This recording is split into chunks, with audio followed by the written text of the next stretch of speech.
Olá, colegas, médicos do trabalho, vocês que estão atentos às nossas lives, estão atentos às gravações, que estão lá no canal do Inquality, no YouTube, faça a tua inscrição.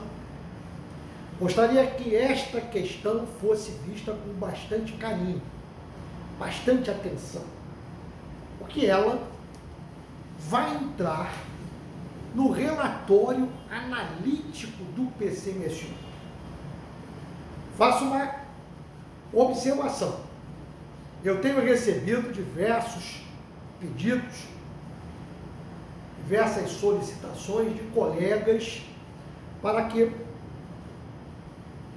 o Inquality venha organizar um curso presencial sobre o relatório analítico do PCMSO. Já trazemos a notícia.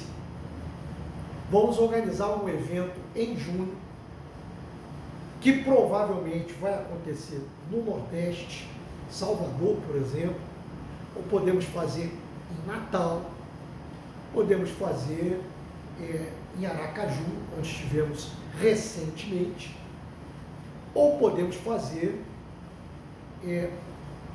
em Maceió, onde não passamos ainda com nossos cursos. Eu vou fazer ali um levantamento entre a galera do Nordeste para saber qual é a cidade preferida. Guardei o mês de junho, porque é a época de São João. Eu aproveito para dar uma olhadinha, pelo menos, na alegria das cidades do Nordeste. Perfeito? A questão trazia o seguinte: o relatório analítico do PCMSO, no relatório analítico do PCMSO, a medida mais utilizada para doenças agudas de curta duração é. Então, ele quer saber o que você vai utilizar como medida, cálculo, para doenças agudas, que você deparou nos exames médicos ocupacionais. O relatório analítico, ele traz uma nova redação. Isso a partir de 2022. Já estamos em 2023 e certamente você vai ter que fazer o relatório analítico do PCMSO da sua empresa, do PCMSO que você está coordenando. E você vai ter que saber trabalhar. Ora, a letra A fala em prevalência, que a medida é de prevalência.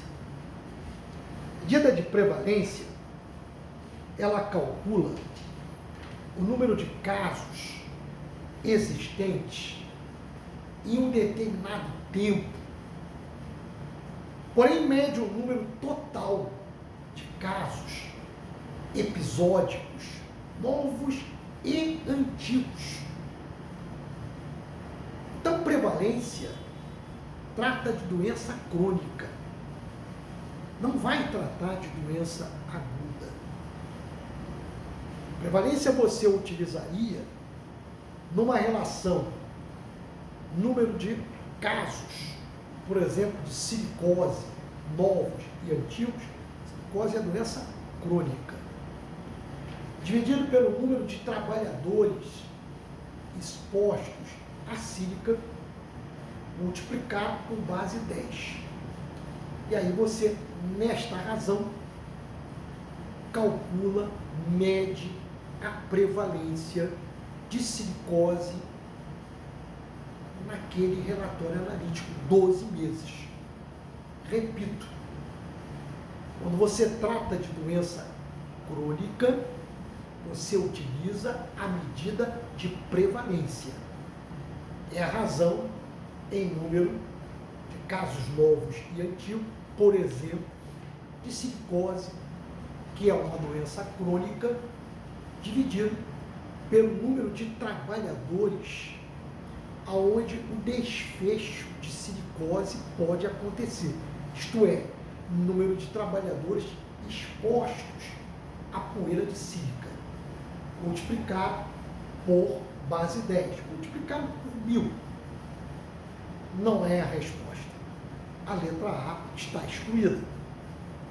A letra B fala em risco relativo. Risco relativo é importante.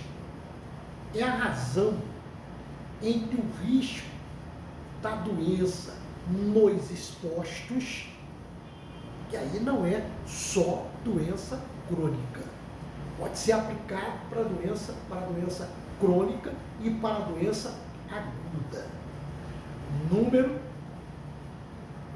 o risco, aliás, da doença nos expostos, dividido pelo risco da doença nos não expostos.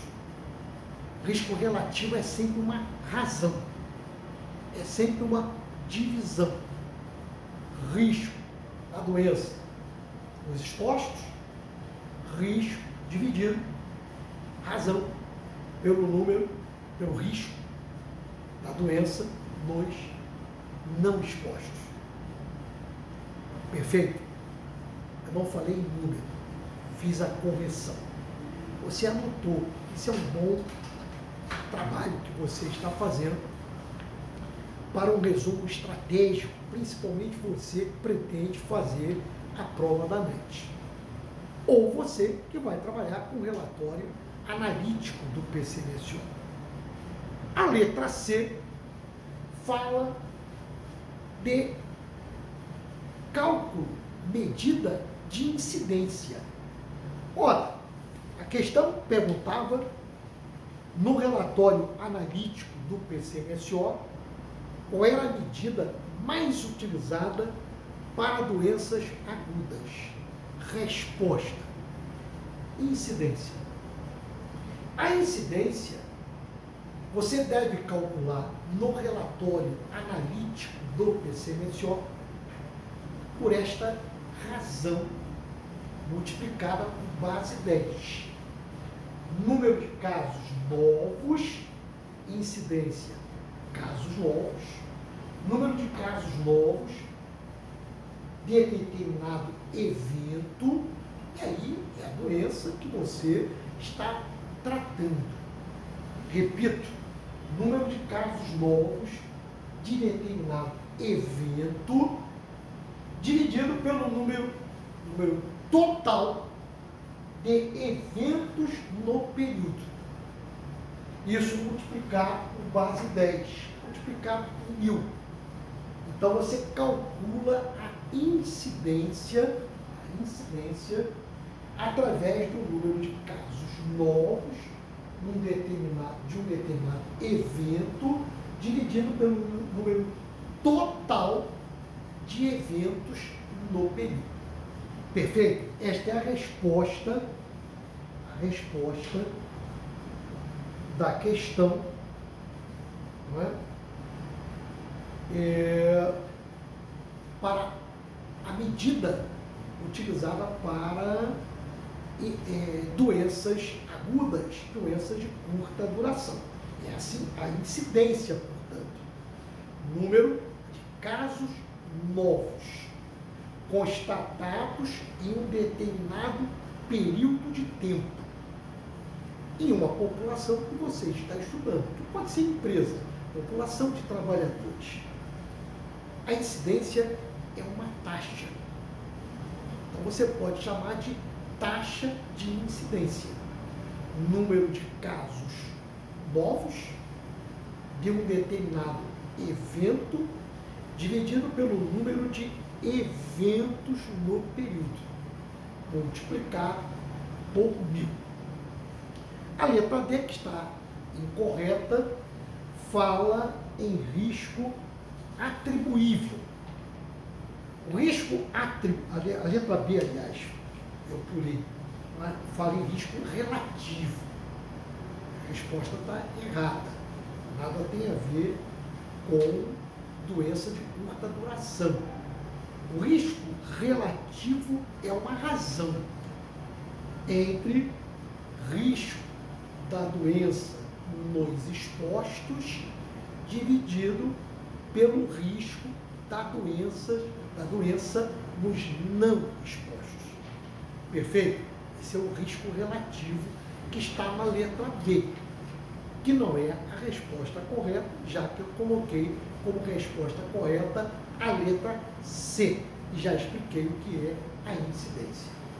Letra D fala em risco atribuível. O risco atribuível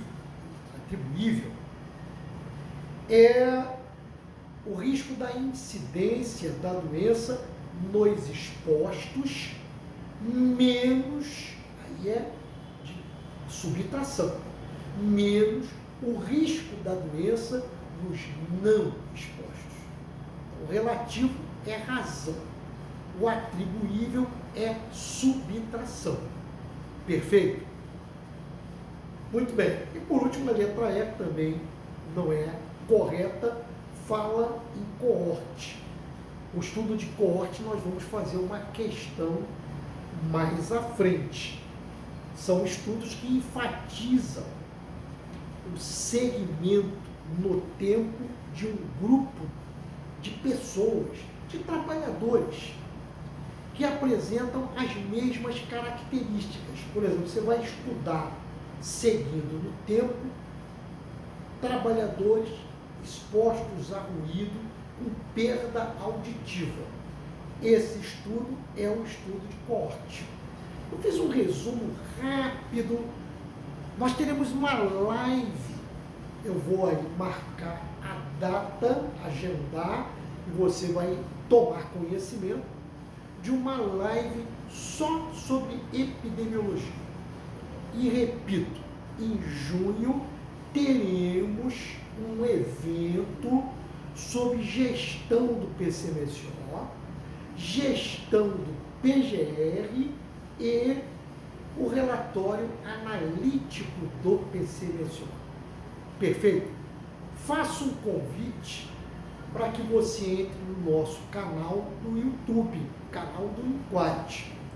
Quem vai fazer a prova da ANANT, agora no dia 7 de maio, entre no nosso grupo Ponto da Prova. É um grupo do WhatsApp, onde nós auxiliamos quem está fazendo a inscrição, as dúvidas sobre o edital, a dúvida sobre o preenchimento, que às vezes dá um pouco mais de trabalho para você fazer a tua inscrição para a prova do dia 7 de maio. E não esqueça, teremos em abril, no Rio de Janeiro, o Estudaço presencial. São questões de prova debatidas sexta, sábado e domingo. Perfeito? E com a elaboração de resumos estratégicos, relatórios, para você estudar nesses meses que antecedem a prova. Perfeito? E claro, nos dias 4, 5 e 6. 4, 5 e 6 de maio, estaremos em Brasília, no nosso revisaço presencial. Aí são 3 dias estudando todos os itens do edital, esgotamos todos os itens. São 30 horas. Começamos no dia 4, o dia inteiro, dia 5, o dia inteiro, no dia 6, o dia inteiro, de 8 da manhã até 8 da noite. E no dia 7, você vai fazer a prova e certamente vai ser aprovado. O IQUAD é o que detém o maior número de aprovados desde 1998. Preparamos os colegas para fazerem a prova da noite. Perfeito? Um abração para todos.